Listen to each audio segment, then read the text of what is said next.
नमस्कार, जी चिल्स के इस पॉलिटिकल ब्रेकिंग अंक में आप सभी का स्वागत है। कठुआ हमले पर केंद्र का बड़ा ऐलान, शहीदों का बदला लेकर रहेंगे, आतंकियों को नहीं बख्शेंगे। फारूक अब्दुल्ला के बयान से पाकिस्तान में मचा हड़कंप, बोले पाकिस्तान का नामो निशान मिटा देगा भारत। आरएसएस का बड़ा बयान, मुस्लिम आबादी में तेजी से वृद्धि, देश को बचाने के लिए राष्ट्रीय जनसंख्या नीति जरूरी। राहुल गांधी का दोहरा मापदंड, हाथरस पहुंचते हैं लेकिन तमिलनाडु के दलितों की अनदेखी क्यों, भाजपा का करारा हमला। तेजस ठाकरे के ठुमकों ने मचाया सियासी बवाल, धार्मिक आयोजनों से गायब, अंबानी की पार्टी में छाए। इन सभी हेडलाइंस के अलावा वीडियो में जानेंगे और भी बहुत कुछ, लेकिन आगे बढ़ने से पहले आप सभी के लाइक और कमेंट के लिए दिल से शुक्रिया। तो दोस्तों, कठुआ हमले पर केंद्र का बड़ा ऐलान। रक्षा मंत्री राजनाथ सिंह ने कहा कि बलिदान व्यर्थ नहीं जाएगा, हर हाल में बदला लिया जाएगा। आतंकियों ने घात लगाकर हमला किया, जिसमें 5 जवान शहीद और 5 घायल हुए हैं। राजनाथ सिंह ने सर्च अभियान जारी होने की जानकारी दी। कांग्रेस ने भी चेताया कि जम्मू क्षेत्र आतंकी गतिविधियों का नया केंद्र बन रहा है और सरकार को इसे गंभीरता से लेना चाहिए। देश भर में इस हमले पर गुस्सा और आक्रोश बढ़ रहा है। क्या एक बार फिर से सर्जिकल स्ट्राइक होगी? आप लोगों को क्या लगता है? आप अपनी राय हमें नीचे कमेंट बॉक्स में जरूर बताएं। दोस्तों, कठुआ हमले में 5 सैनिकों की शहादत पर फारूक अब्दुल्ला का बड़ा बयान आया है। भारत के सब्र का बांध टूटा तो पाकिस्तान नामोशान मिटा जाएगा। लड़ाई दोनों मुल्कों के लिए विनाशकारी साबित होगी। अब्दुल्ला ने पाकिस्तान से आतंकवाद बंद करने की अपील करते हुए कहा, पहले ही बर्बाद हो चुके हैं और तबाही मोल मत लो। जम्मू कश्मीर में बढ़ती आतंकी घटनाओं पर अब्दुल्ला ने कई शब्दों में चेतावनी दी। कर्नाटक के बीजेपी सांसद के सुधाकर ने जीत की खुशी में बंटवाई शराब तो मचा हंगामा। सोशल मीडिया पर वीडियो वायरल होने के बाद मंडल अध्यक्ष जगदीश चौधरी को पार्टी से निकाल दिया गया। आरएसएस का बड़ा बयान, देश में जनसंख्या असंतुलन पर चिंता, राष्ट्रीय नीति की मांग। ऑर्गेनाइजर पत्रिका ने जनसांख्यिकी असंतुलन पर चिंता जताते हुए कहा कि सीमावर्ती जिलों में मुस्लिम आबादी तेजी से बढ़ रही है। पश्चिम बंगाल, बिहार, असम और उत्तराखंड में अवैध विस्थापन से जनसंख्या में अप्राकृतिक वृद्धि हो रही है। आरएसएस ने व्यापक राष्ट्रीय जनसंख्या नियंत्रण नीति की जरूरत पर जोर दिया ताकि देश में स्थिरता बनी रहे और लोकतांत्रिक प्रतिनिधित्व संतुलित रहे। केंद्रीय मंत्री एल मुरुगन ने तमिलनाडु में दलितों के खिलाफ बढ़ते अत्याचार पर डीएमके को घेरा। उन्होंने कहा कि मई 2021 में डीएमके के सत्ता में आने के बाद अत्याचार के मामलों में जबरदस्त बढ़ोतरी हुई है। एक सर्वे के अनुसार हर साल 2000 से ज्यादा मामले दर्ज होते हैं। केंद्रीय गृह मंत्रालय ने खालिस्तानी संगठन सिख फॉर जस्टिस पर प्रतिबंध को अगले 5 साल के लिए बढ़ा दिया है। एसएफजे, जो खालिस्तान नाम से स्वतंत्र राष्ट्र की मांग करता है, उस पर 2019 में भारत विरोधी गतिविधियों के कारण यूएपीए के तहत प्रतिबंध लगाया गया था। मंत्रालय ने इसे देश की सुरक्षा के लिए हानिकारक बताया। प्रधानमंत्री नरेंद्र मोदी ने मॉस्को में भारतीय समुदाय को संबोधित करते हुए भारत रूस की ऐतिहासिक दोस्ती को दिल छू लेने वाले अंदाज में पेश किया।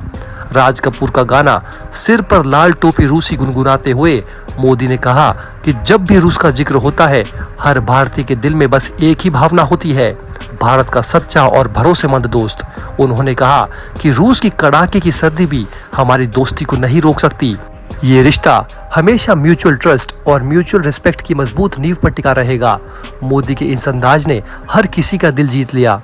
लोकसभा अध्यक्ष ओम बिरला 10वें ब्रिक्स पार्लियामेंट्री फोरम में भाग लेने सेंट पीटर्सबर्ग रूस जाएंगे।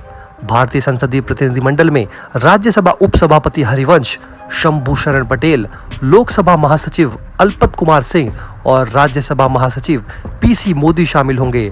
ओम बिरला मॉस्को में भारतीय प्रवासियों से भी मुलाकात करेंगे। बीआरएस नेता केटीआर ने राहुल गांधी पर जोरदार हमला करते हुए उनके प्रदर्शन को ऑस्कर योग्य बताया। उन्होंने कांग्रेस पर संविधान के अपमान का आरोप लगाते हुए कहा कि पार्टी को अपने उपदेशों का अभ्यास करना चाहिए। केटीआर ने कांग्रेस के पाखंड को उजागर करने का वादा किया और कहा कि वे कांग्रेस पर दबाव बनाएंगे। बीआरएस को लगातार दल बदल के झटकों का सामना करना पड़ रहा है। अभी तक 7 विधायक और 6 एमएलसी पार्टी छोड़ चुके हैं, जिससे पार्टी में हड़कंप मचा हुआ है। भाजपा अध्यक्ष जेपी नड्डा ने कांग्रेस और कम्युनिस्ट पार्टियों पर तीखा प्रहार करते हुए उन्हें वैचारिक रूप से दिवालिया और सत्ता के भूखे बताया। नड्डा ने कहा कि दक्षिण में भाजपा का कमल खिल चुका है और कांग्रेस अब बैसाखियों के सहारे चल रही है। केरल में पहली बार भाजपा प्रत्याशी सुरेश गोपी ने त्रिशूर से धमाकेदार जीत हासिल की। तिरुवनंतपुरम में नड्डा को ने कम्युनिस्ट पर भी तंज कसा, कहा कि मैं भी कांग्रेस की तरह अपने बेटी बेटियों को आगे बढ़ा रहे हैं। अंबानी की संगीत पार्टी में तेजस ठाकरे के ठुमकों से सियासी भूचाल, विरोधियों ने साधा निशाना। भाजपा अध्यक्ष आशीष शेलार बोले, तेजस को धार्मिक आयोजनों में नहीं लेकिन पार्टी में ठुमके लगाते देखा गया। सियासी गलियारों में चर्चा गर्म है, ठाकरे परिवार पर तंज कसे जा रहे हैं। यूपी के कृषि मंत्री सूर्य प्रताप शाही का एक वीडियो वायरल हो गया है जिसमें उन्होंने कहा कि दाल 100 रुपए किलो से ज्यादा नहीं है और इस पर हंसने लगे। इस बयान से बवाल मच गया है। समाजवादी पार्टी के फखरुल हसन चांद ने इसे गरीबी और महंगाई का मजाक बताया। कांग्रेस के अशोक सिंह ने कहा कि योगी सरकार के मंत्री गरीबी की मजबूरियों का मजाक उड़ा रहे हैं। उन्होंने कहा कि मंत्रियों का अहंकार बोल रहा है और सरकार महंगाई पर चर्चा करने से बच रही है। इस विवाद ने राजनीतिक माहौल को गर्मा दिया है और आगामी चुनावों में इसका असर दिख सकता है। आगे बढ़ने से पहले चैनल को सब्सक्राइब करें, जागरूक रहें और सुरक्षित रहें। विहिप का बड़ा दावा, मुसलमान छिपी पहचान के साथ हिंदू धार्मिक स्थलों पर बेच रहे पूजा सामग्री, सरकार से तुरंत रोकने की मांग। विहिप ने कहा, हिंदुओं की आस्था को ठेस न पहुंचे, प्रभावी कदम उठाए जाएं। टीएमसी नेता का आरोप, भाजपा उम्मीदवार कल्याण चौबे ने उपचुनाव में समर्थन के लिए रिश्वत की पेशकश की। घोष ने कहा कि चौबे ने मुझसे समर्थन मांगा और रिश्वत दी। जेडीएस एमएलसी सूरज रेवन्ना की जमानत याचिका यौन शोषण मामले में खारिज, सनसनीखेज आरोप।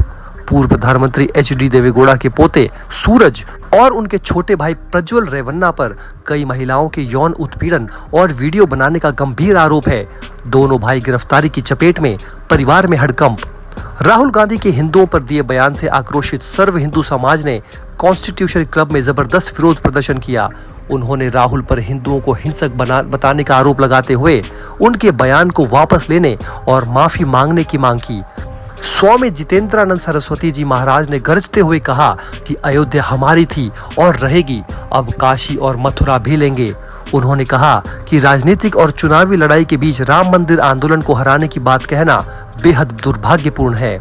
अयोध्या को लाखों हिंदुओं के बलिदान से हासिल किया गया है और इसे कोई नहीं छीन सकता। राहुल गांधी का बयान निंदनीय और अस्वीकार्य है। हिंदू समाज इस अपमान को बर्दाश्त नहीं करेगा, इसके खिलाफ आवाज बुलंद करेगा। दरअसल गुजरात में राहुल गांधी ने एक बयान दिया था कि हमने अयोध्या में राम मंदिर आंदोलन को हरा दिया। लखनऊ आगरा एक्सप्रेसवे पर बेहटा मुजावर क्षेत्र में बड़ा हादसा, स्लीपर बस दूध टैंकर से टकराई जिसमें एक बच्चे समेत 18 लोगों की मौत हो गई और 20 घायल हो गए। चीख पुकार के बीच यूपीडी कर्मचारियों ने पुलिस को सूचना देकर बचाव कार्य शुरू किया। साउथ दिल्ली के सतबारी गांव में 1100 पेड़ काटे जाने के मामले पर आप सरकार और एलजी के बीच टकराव तेज हो गई है। आप नेता आतिशी ने आरोप लगाया कि उपराज्यपाल विनय कुमार सक्सेना के कहने पर पेड़ काटे गए हैं। उन्होंने सवाल उठाया कि दिल्ली के लोगों को कौन सोचेगा। यहाँ अस्पताल और सीबीआई अफसरों के लिए आवास बनाए जा रहे हैं जिसके लिए सड़कों को चौड़ा किया जा रहा है। इस मुद्दे पर राजनीतिक तनाव बढ़ता जा रहा है। केरल के मुख्यमंत्री पिनराई विजयन ने एक चौंकाने वाला खुलासा किया है। म्यांमार में भारतीय दूतावास को सूचित किया गया है कि फर्जी भर्ती एजेंट सोशल मीडिया पर नकली नौकरी के विज्ञापन देकर युवाओं को म्यांमार और थाईलैंड भेजा जा रहा है। इस घिनौनी साजिश का पर्दाफाश होते ही केरल में हड़कंप मच गया है। मुख्यमंत्री ने विधानसभा में बताया कि 2 एजेंटों को गिरफ्तार कर लिया गया है और जांच जारी है। धोखाधड़ी की सूचना मिलते ही पूरे केरल में चेतावनी जारी कर दी गई है। तो दोस्तों, इस वीडियो में फिलहाल इतना ही। इस तरह की डेली वीडियो कंटिन्यू रखने के लिए हमें आपके समर्थन की जरूरत है। कृपया इस वीडियो को ज़्यादा से ज़्यादा शेयर करें और उम्मीद करते हैं कि आप इस वीडियो पर कम से कम 1000 लाइक देंगे। आप देख रहे थे जी चिल्स, जल्द पूरे होंगे आपके सारे विल्स। धन्यवाद।